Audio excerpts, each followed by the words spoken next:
déglul sa rajo Touba Fall FM.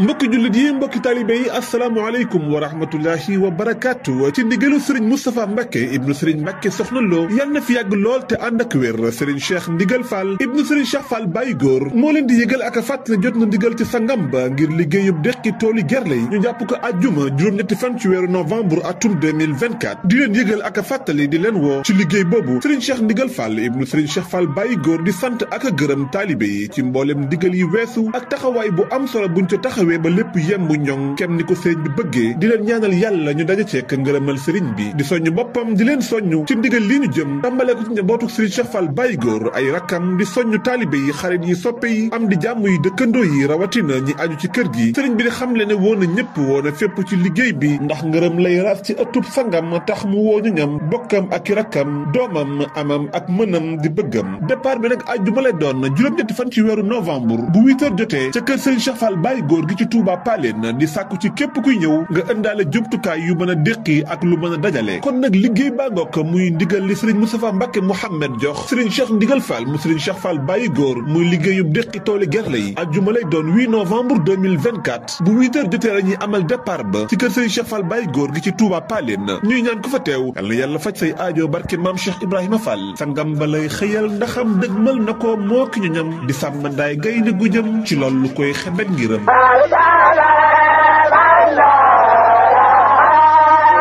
déglul sa rajo Touba Fall FM